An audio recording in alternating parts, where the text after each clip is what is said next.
Hello, welcome back to Watch Dogs. It's actually my review. Hey, finished.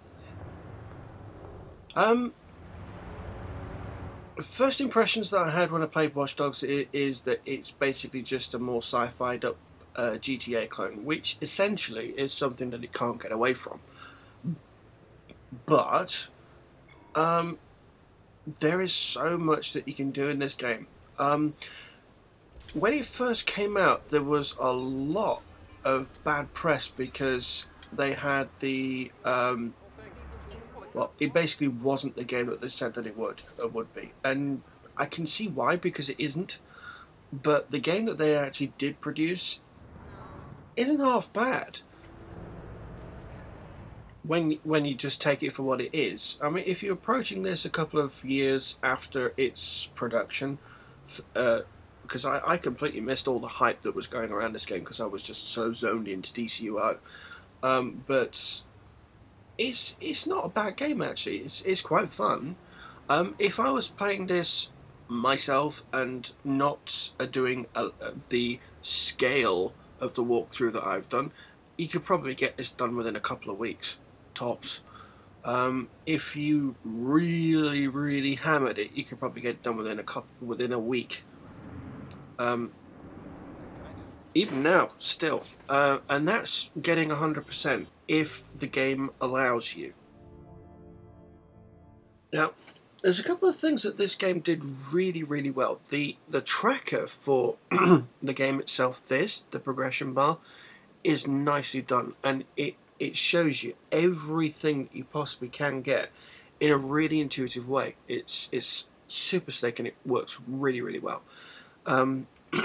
If you're still not sure about which one you're gonna which segment that you're in, when you drill down onto the individual bits, you can then scroll within the progression bars. Really simple to use, and you know precisely where you are for everything, which is great. Now, the only thing that I could say that would have been better is that, say, the investigations or anything that produces a mission at the end of it state that you cannot get this until such and such a condition has been met, which I didn't get, but is actually in the game. Some of the missions are locked behind a certain segment in the game, which just happened to be in Act 4. I believe it's the start of Act 4. Yeah, or something like that. Anyway, so it is possible to make it so that you can get those things done and get them done quicker, but it would have been nicer. But I can understand why they've done that, because it was tied to a set narrative point. Kind of would have been better had they done it slightly differently, but yeah. I don't quite understand how the missing persons, like the serial killer one, could have been locked behind getting the Pawnee fast travel, and why it was locked behind getting the Pawnee fast travel, but it's just one of those things. The human traffic, that was obvious why that didn't pop up, because, well, it's obvious why it doesn't pop up when you play through the game. It's tied to a narrative point, so. But some of them, you don't quite understand why they don't quite pop as quickly as they probably should.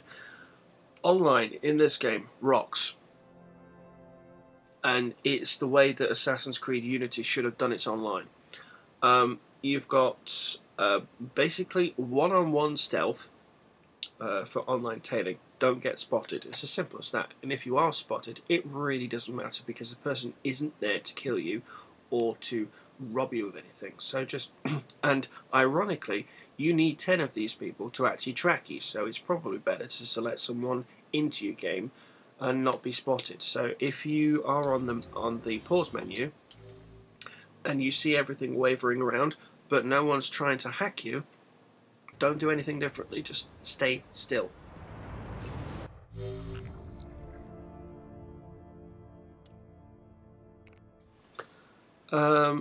Racing's pretty much exactly what it says. You don't need to win, you just need to take part. The hacking's fun. It's exactly the way that they probably should have done excuse me, the hacking in Unity, in that you go into someone's game as, well, this one is a kind of who watches the watchers, and this one's the you've been assigned as the fixer to take someone out. That's kind of cool, and it works exceptionally well, and it would have been nice for that sort of dynamic to have been brought into Unity. I can understand why it wasn't, because it wouldn't quite have fitted with the story, but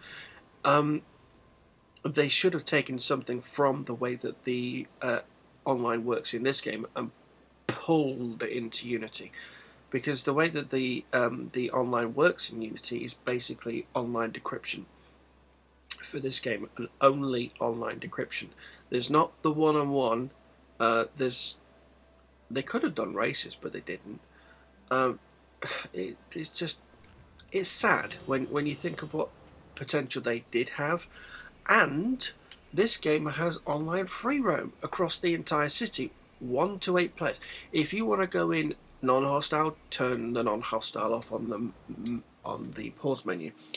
You go to options, online, for adversarial free roam. If you want adversarial free roam, turn it on. If you want cooperative free roam, turn it off. This game released how many years before Unity, and they didn't include that? Why?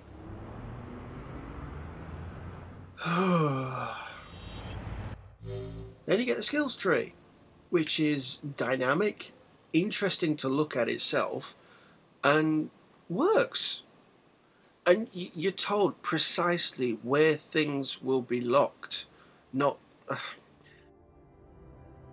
most everything here, if you are a side questing fiend like I am, and you want to get all the side questing done before you actually progress to the main chunk of the game, get to the side questing as soon as, get all of that stuff done, and then just go straight back to the story, you're fine.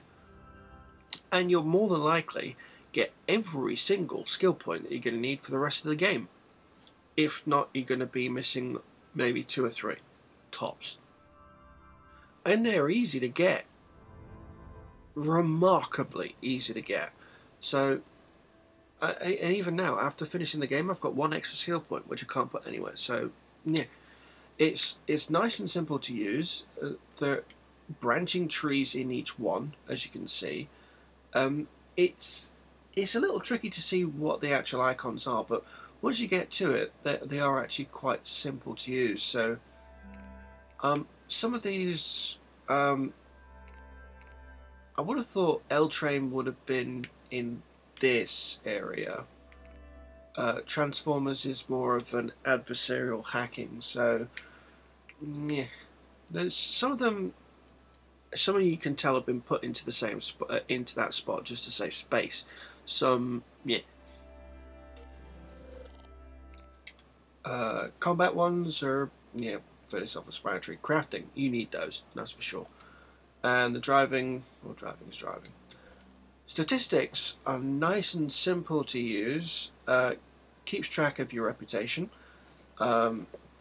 Also tells you how much cash you've got. If you're running low on cash but you've been nicking cars left, right and centre, go to a pawn shop, because that unclaimed, hacked, total looted goods at the bottom there, that's how much that you'll get when you go into a pawn shop, just for selling the goods that you've got. So when it says that you've got a glove box item taken, that's the thing that you've taken. So away you go. And it does keep track of just exactly how close you are to that next skill point, which is kind of useful. And it's simple, it's non-cluttered, it's nice, easy to understand.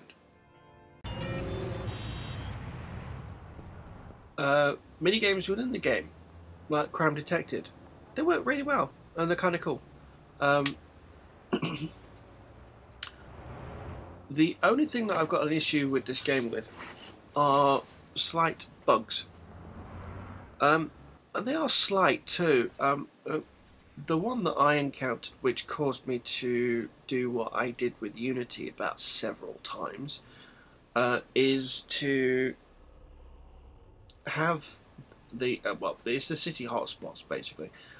There are 100 of these things scattered throughout the city, and I collected them twice because the game that I'm currently running said that I've missed two.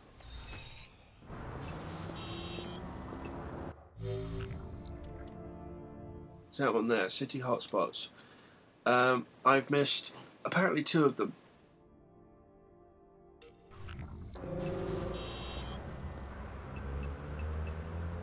Go to the City Hotspots app inside the game, and I've been to 100 of 100 hotspots.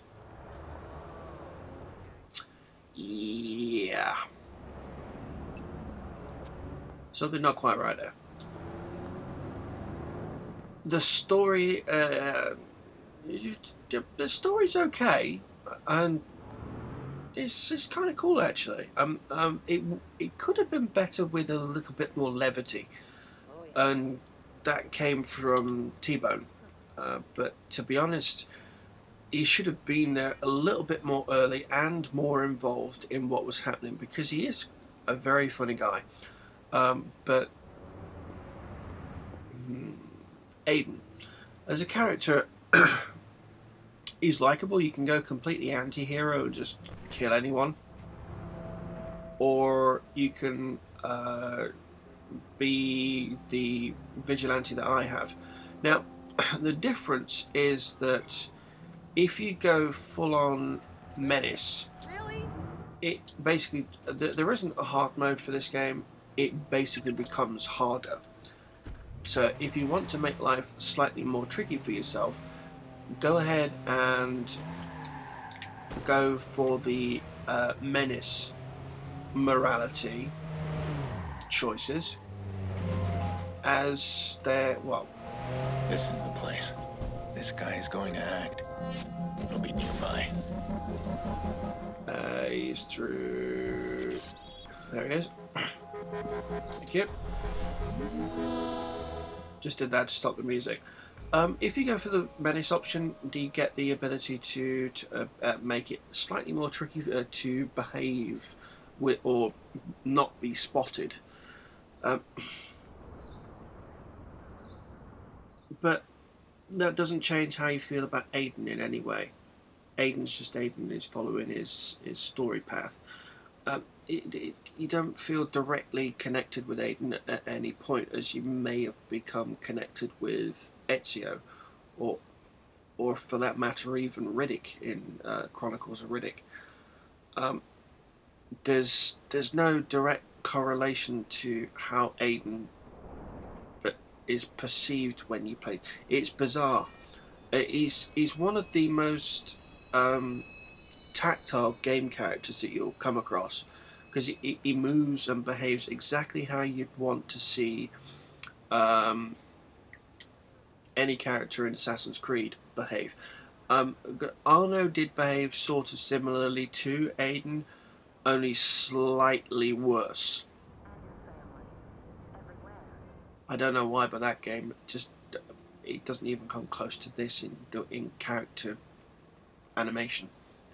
Yeah, the graphics in this game are nowhere near as good as Assassin's Creed Unity. That's a given, but the character animation and the way the character actually moves and the different uniforms you can wear are really well done.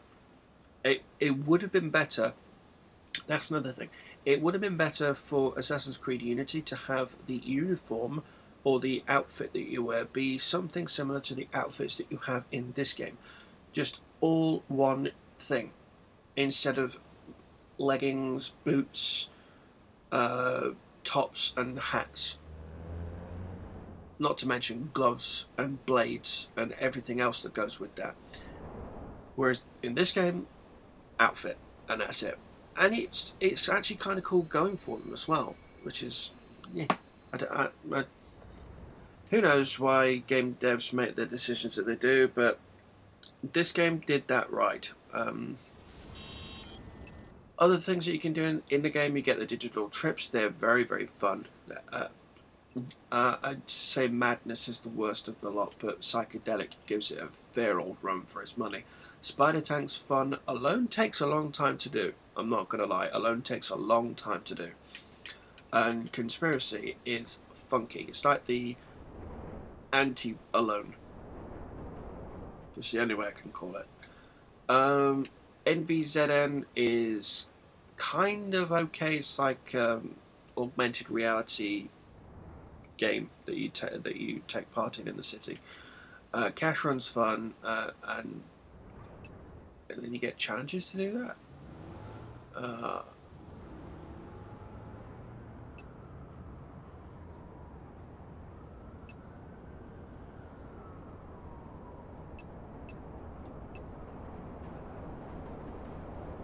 They're easy to miss. Some of them are tied inside missions. Some of them are. Thank God there isn't a trophy for getting all of these. That's all I can say, because that would have been annoying. Because one of the Bloom Engineers things is actually tied inside a mission, and I completely missed it. As is Iraq. So yeah, but most everything else you're going to come across quite simply. You don't need to look for them. They're pretty much where you're going to go. So yeah. In-game music is kind of cool. Very, very varied, that's for sure. Soul, and it is proper soul as well. Of course, you get hip-hop. Whoever created this playlist definitely likes the music, that's for sure. In that you get quite a varied amount of music that you're gonna be able to get. Some of it I've not heard before. Some of them you have, and decent house music you don't see that very often. That's for sure. But yeah, it's one of the main reasons why I played this is because I'm a huge Assassin's Creed fan. As you could, if you're not new to my channel, I've got virtually every console game of Assassin's Creed up on my channel. If you are not new to my channel, then of course you know that I've got that playlist available. So yeah, there are links in this game to Assassin's Creed 4 Black Flag, and there are links in Black Flag to this game. They're created roughly around about the same time-ish. Less. I think this should have come out at the same time that Black Flag was released, and should have been PS4 only, or maybe PS3 only, but they bumped it up to PS4 and flattened the graphics out, which is why it doesn't look as good as it probably should, and why it isn't as graphically comparative to Assassin's Creed Unity. Who knew? But hopefully they haven't done that kind of thing with the game that's all over this one's advert, The Division. But I've got a sneaking suspicion that they probably have. But that's pretty much why I wanted to play the game. That, and I've been looking forward to playing this game for some time too.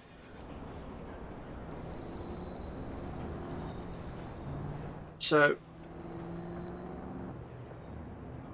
the main content of the game is kind of fun. The online rocks, and it does. Online decryption can be a little bit tedious, but most of the others are okay. If you don't mind team-based capture the flag in cars, it's kind of cool. Oh, vehicle physics in this game is pretty good. The way that how to describe it's better than LA Noire and worse than GTA 5. That's how to place it. The vehicle choices that you've got, they're all nicely animated, from the gritty, grimy, porny ones to the highly polished loop ones. They're really nice. Not to mention that you also get the car on demand. You can also get one directly through Uplay if you want to do that. So you get the Papavera Stealth, which you'll get just for opening the game. If you've got some Uplay credit, which I'd be very surprised if anyone doesn't. It's 10 points. That's all you need. And you get 10 points mostly now just for sticking the disc in the console. So, I think I've got most of the Uplay actions for this game.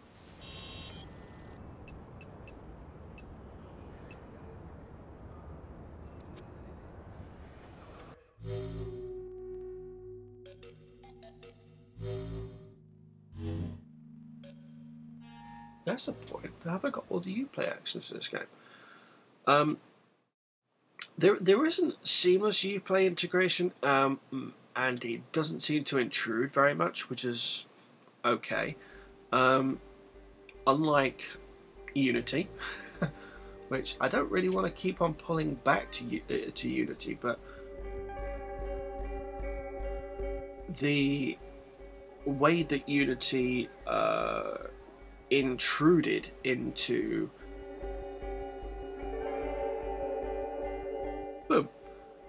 into the game was a bit much.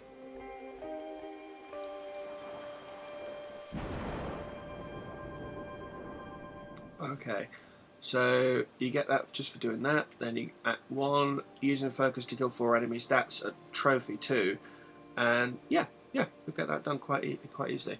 And 690 Uplay credits. So yeah, the DLC is quite nice. Let's just pop in and take a quick shufty at that. The DLC is actually pretty good, pretty cool. It doesn't break the mold of the game. It would have been nice for the DLC to actually be standalone, sort of like First Light is, but what can you do? You take the role of T-Bone, and I don't really want to break the story, but you take the role of T-Bone doing his thing, and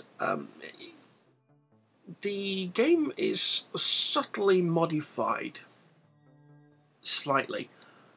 There's not that much difference in the way that Bad Blood runs in comparison to the way that Watch Dogs runs.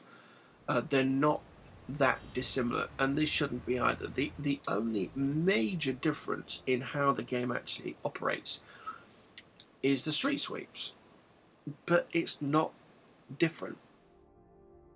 Most everything that you've done in the street sweeps you will have come across in the main game. They've just been tagged as something different because they can't be done in the DLC. God knows why. It would have been fun to actually do them as specific segments and then have them as repeatable bits all on the list, and actually have them being a story progression within itself, instead of being randomly generated all over the map and you don't know which one's which until you hover over it, especially given you got 20 of them to do. So you get 20 Chicago South Club, 20 Fixers, 20 Militia, so that's 60, and then that, so that's 89 of these driving missions, 89 total of these things that you've got to do. 2, 4, 6, 8, and 9.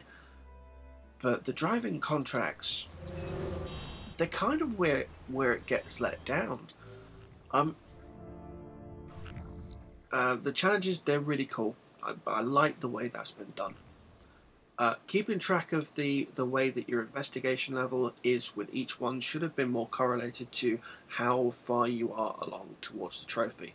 That should have continued beyond the you've just unlocked this, because those are skills. It would have been nice to have had the trophy at the end, or progress to it anyway.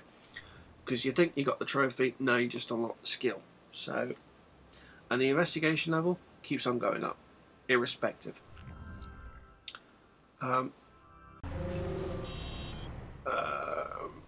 Skills tree. There we go. So what you just saw there was actually this. Oh, I can get all the skills. Nice.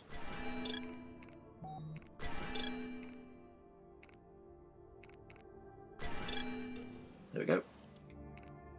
So that investigation level that you saw there was actually just this. You get these for completing successfully the street sweeps, not for doing anything in particular. All the other skill points are put into exactly the same things that Aiden had as well, so there's no difference with that. The only difference is that it looks bigger than it is, but it really isn't. It's just the way that things run.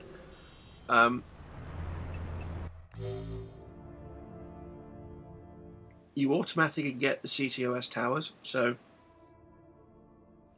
everything else is tracked in pretty much the same way. So, yeah. Online contracts. This is where it gets fun, actually. You get online tailing, which is exactly the same as the main game. You get the ctOS mobile challenge. Does anyone still do that? I don't know. Online hacking, one-on-one. And then you get the mode that's specific to Bad Blood. Online street sweep. Basically, 2-player co-op. It's fun. Now, there is a trophy directly related to doing 10 of these street sweeps, which are okay. Now, if you want to get that trophy, you need to be with people, or be with someone that's willing to boost the trophy. So, either you invite someone into your game, or you get invited into someone else's game. Find one of the street sweeps that have the brackets around them. They just all happen to be near poorly at the minute. And just keep on repeating them over and over and over again until you've got the 10. If you're with someone that's only got a couple of these missions to do, then do it that way. And it's the only reason people do the 2-player co-op, is to get the trophy. Once they got the trophy, they're gone. Unless you're willing to boost the other person up to get the same thing done. I don't know what the difference is. Now, we have the digital trips, the NVZN and the cash run again. Song Sneak, if you're missing a couple of the things. Some of the trophies are interchangeable between the main game and this. So if you haven't yet killed 4 people with focus, you get it in this. If you haven't got all the songs via the Song Sneak app, you'll get them through this. So, yeah. And, yeah. Driving contracts are kind of like the fixer contracts from the main game. Carrier's fun. Escorts, interesting. It's car demolition derby, or derby, depending on which way you want to say it. Overdrive is just basically point-to-point racing. Scramble is the bane of my existence. I hate Scramble with a passion. It's the same mechanics as the final mission of the main campaign in the main game, put into a side app that you have to do to get the 29. There's no two ways around it. Sometimes you'll get to a point where all you have to do is scramble, or all you can do is scramble, I should say, because it's the only one that's available. That's Carrier at the minute. Now, it's the only one on the map. So yeah, you'll get to a point where you want to do another driving contract, and the only one that's available is a scramble, and it probably will take you about a good 10 minutes to get it done, because you're facing off against someone that is knocking every single ctOS thing that they can, and it's just annoying as hell. It really, really is. The only way that you're going to get it done is picking a very fast car and staying right up close to them, or knocking them off the road. But you have to make sure that you don't wreck the vehicle, but just stay real close to it. That way that you don't get knocked out by all the traffic lights or the steam pipes. It's just, so annoying. But as a DLC pack, Bad Blood is actually pretty cool. Ray's a decent guy to play as, and very different to Aiden. Locking the outfits behind doing the street sweeps sucks. I'm not gonna lie, I hate that. I really do.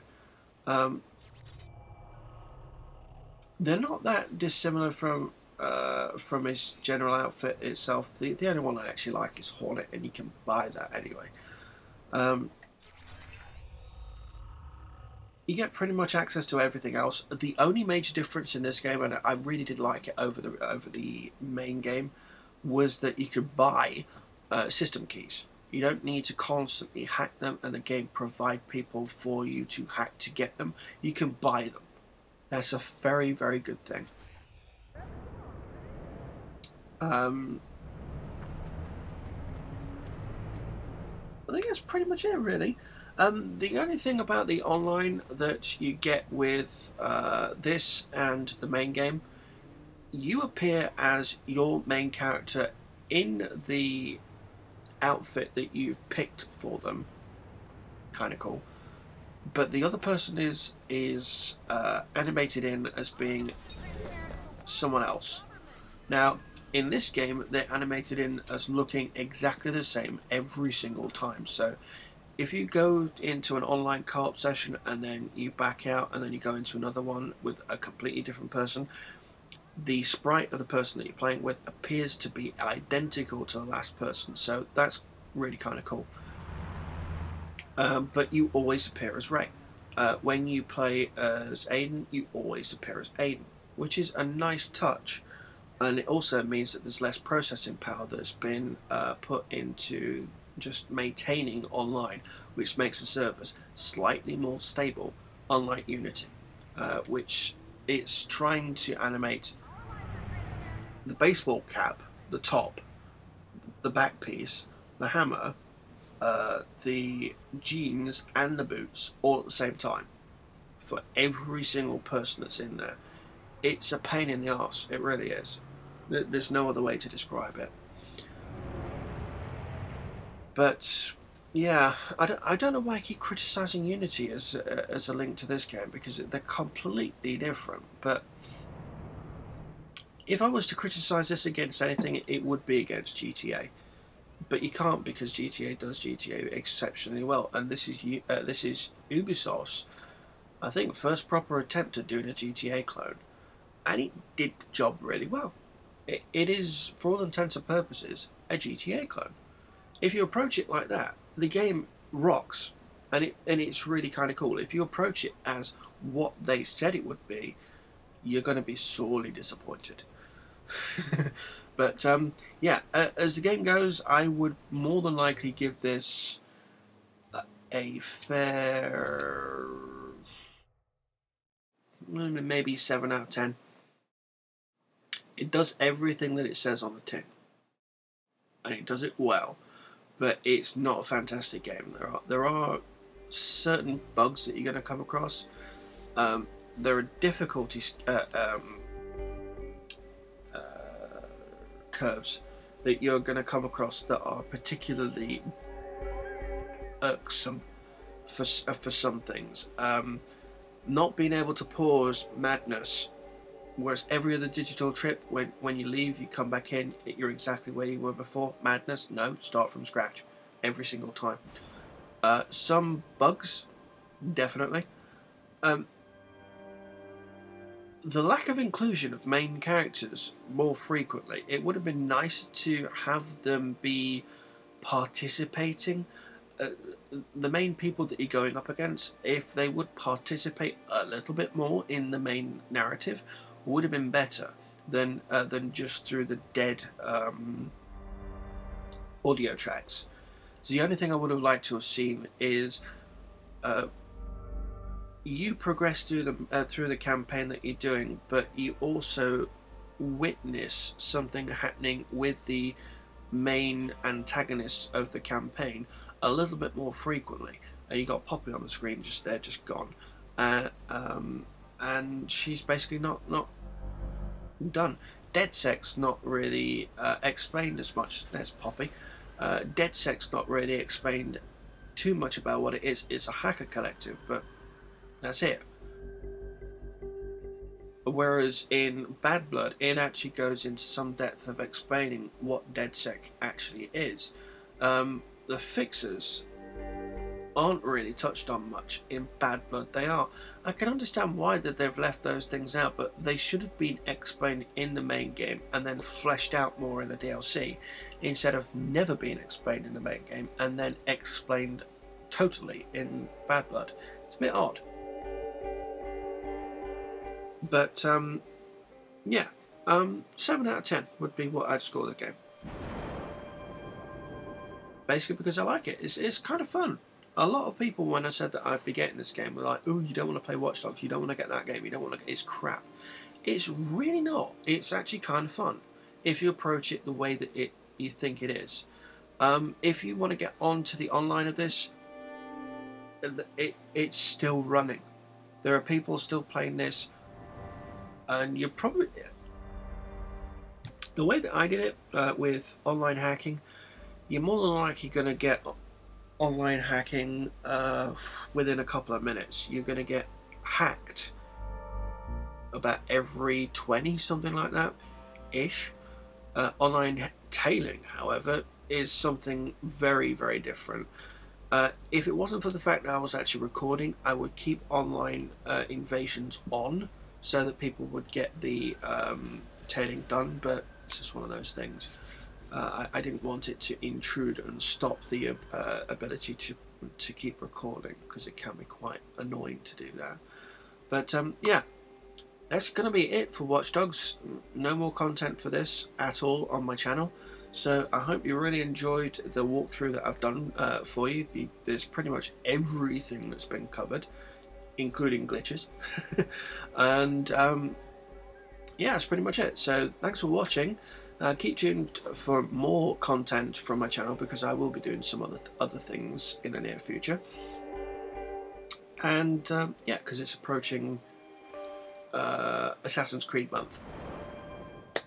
So more than likely I'll be getting Assassin's Creed Syndicate and putting some content out for that. Well, some content, everything again.